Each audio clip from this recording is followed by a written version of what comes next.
Hi there, folks. Another little bit of a hobby vlog while I'm in the strange situation where my PC no longer works again.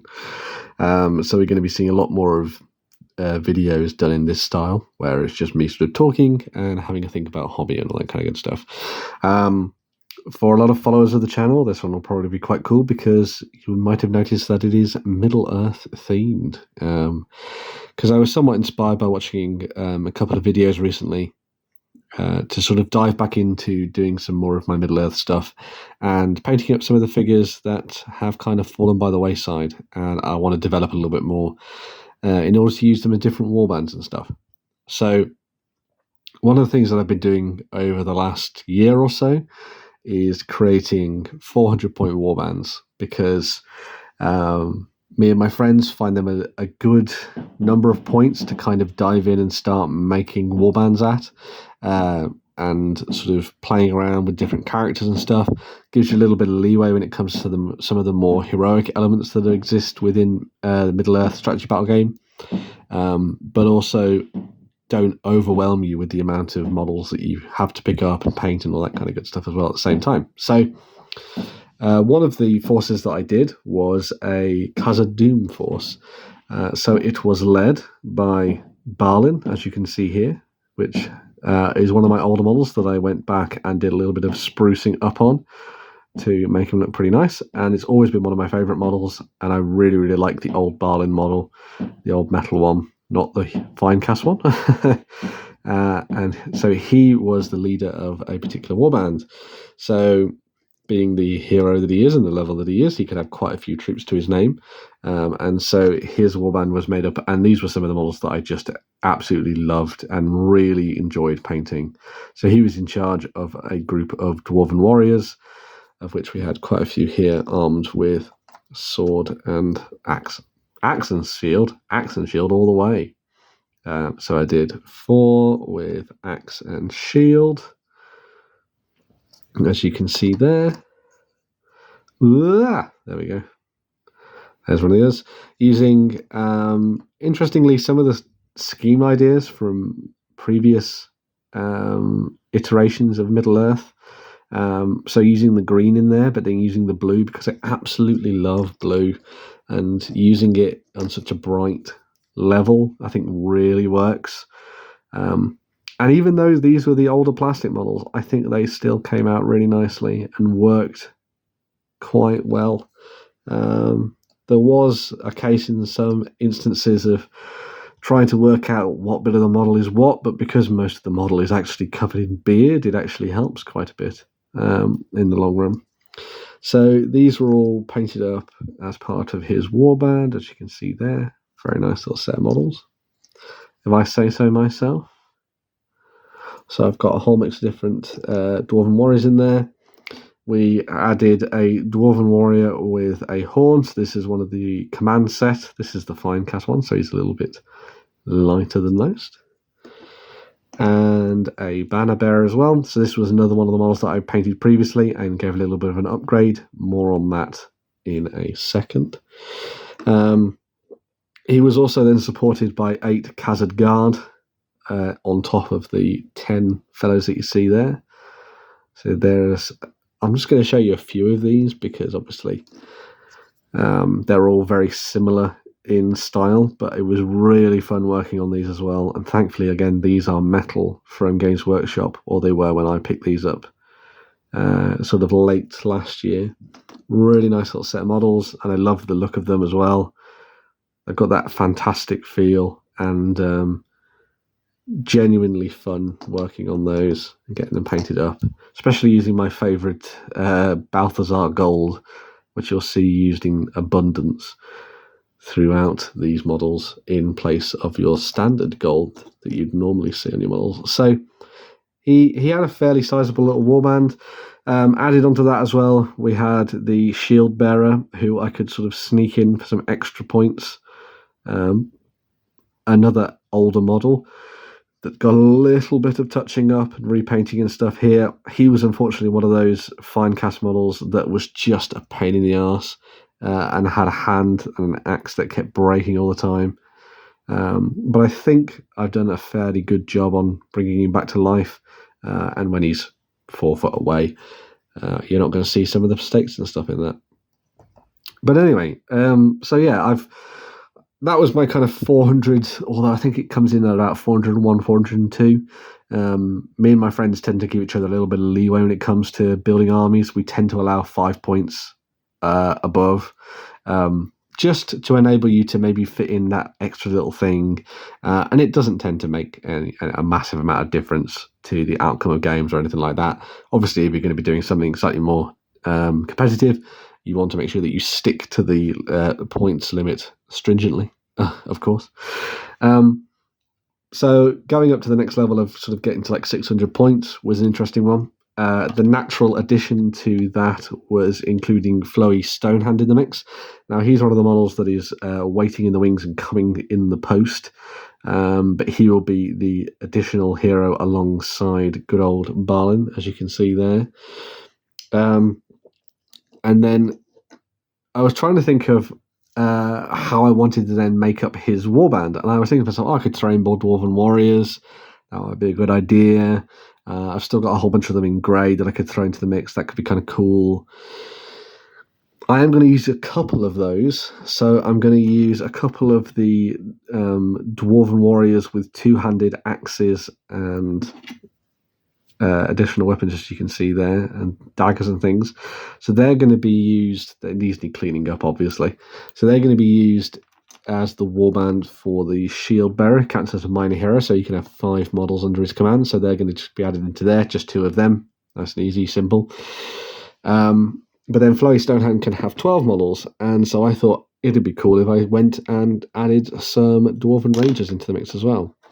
And so I've got these models here that were painted up previously by me, and these were done quite a while ago now in the grand scheme of things.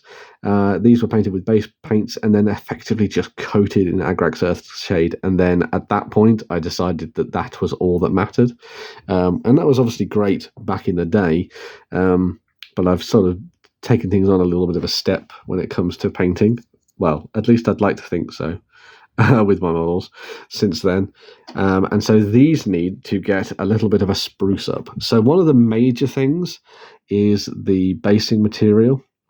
Now, obviously, I want to change that into this kind of stone texture that you see. Now, that's just sort of like astrogranite stuff that then gets dry brushed, obviously. And I was thinking to myself, I could just chip all this off. Maybe it'll scratch off or something like that. Honestly, it takes an age to try and get any of this off, and in the end, you can oftentimes end up just hurting your models. So what I did is something you will actually see on this. You can see a little bit of the grass texture in there. Obviously, you can see a little bit of it underneath the model there as well. But I just ended up putting the texture paint over the top of the grass. And in actuality, it kind of just gives things that a little bit more of that kind of like underground look, but without looking like it's completely at odds with the bases that didn't have that done to them. So if I just show you this one, there's not a massive amount of difference in terms of the way that those bases have actually come out. And in actuality, I think it seems like it works quite well. And so with that in mind, what I think I'm going to do with these Dwarf Ranges is similarly to what I did with the bases for the different characters. So these 4 models here, they were the ones that were done in this sort of older style. They just got a little bit of a spruce up. So I'm going to go back. So rather than buying entirely new models and starting from scratch, I'm going to take these models that have essentially got the scheme pretty on point with what I wanted to do for the rest of the khazad-dûm stuff. So I'll go back through with the lighter blue and do that for their cloaks. Same for the greens and the browns, just highlight those back up again. Work on their skin just to give them a little bit of extra highlighting and shading to them. Maybe touch it up with a little bit of Reikland flesh shade, and then go back in and do the tidying up and the highlighting there. But it should mean that these don't take an awfully long time to bring up to the kind of level that I want for this particular part of the force.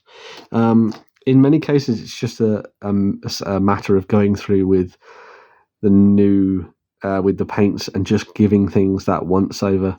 Might need to do a fair few layers of the blue on the things like the cloaks and stuff, but it should turn out okay actually. And then it's just a case of applying the basing texture to the bottom of the bases you see there, covering up as much of the green as I can, sticking down some cork, and away you go. So the rest of the warband's going to be 4 Dwarven Archers.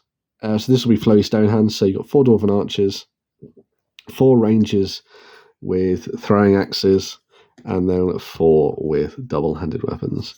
And then all in all, taking these guys out of the equation, and imagine a lovely Floi Stonehand there, and those models were actually put on their bases and cleaned up. That will be 600 points that I can use to play against my friends who have trolls by the bucketful, as it were. There were a couple of other models that I dug out from this little collection that I really want to get some work done on. So this is basically just 2 Dwarven Captains, really. But you got this one, which was one of the old metal ones. Found this chap a very long time ago as part of somebody else's collection. Did a little bit of painting on this, as you can see. And just really want to go back in and do a similar thing to the rest of the models. Give it a little bit more of an upgrade and change the basing, of course. And away you go. That'll be another captain that I can use in the mix. And the same goes for this one. So this was one of the fine cast models. Very much in a similar vein as the others, just touch him up with some new colours as a highlight and work on some of the details and stuff, because there's a little bit that got messed up, as you can see there on the face. So just tidied it up a little bit and do the basing, and away you go. It'll then just be a case of running the brown, not grey, the brown around the base rims, just to bring them in line with the rest of the stuff that I've got for Middle Earth. And that'll be pretty much everything sorted and ready to go for 600 points, really, of Dwarves, with a couple of additional extras. So I want to take it to the next level. I'm thinking of maybe some of those badasses with the twin axes, whose name escapes me at the moment, but I'd really like some of those. I also really want to have a look at maybe adding some more Dwarven Warriors in there, maybe one of those stone throwers. That could be kind of cool. But yeah, just thought I'd fill you guys in on where I am with some other elements of my hobby at the moment. As I say, been really inspired recently to dive back into doing some Middle Earth stuff. Obviously, Battle Streams to Middle Earth is a great influence on me, but also been liking 3D games. Great channel. If you've not watched his stuff, it's fantastic. And JMac's channel is also fantastic for diving in and getting some inspiration for where you want to take your forces in the future. And some very good vlogs as well. So yeah, definitely worth checking out the stuff from those channels. I'll put some links down below in case I've got some of the names and stuff like that wrong. But there we go. So yeah, dwarves are on the menu. They're going to be diving deep underground, and really excited for Return to Moria coming to PlayStation 5 as well. That's going to be super good fun. But lots of beards and stuff seem to be the aim of the game at the moment as we move into winter. Dwarves at the ready, of course, and some Space Wolves, which you will have seen. Yeah, really looking forward to seeing where all of this goes, and I'll be back with more updates in the future, I do not doubt. Let me know what Middle-earth projects you're working on at the moment as well, and don't forget to comment, like, share, and subscribe.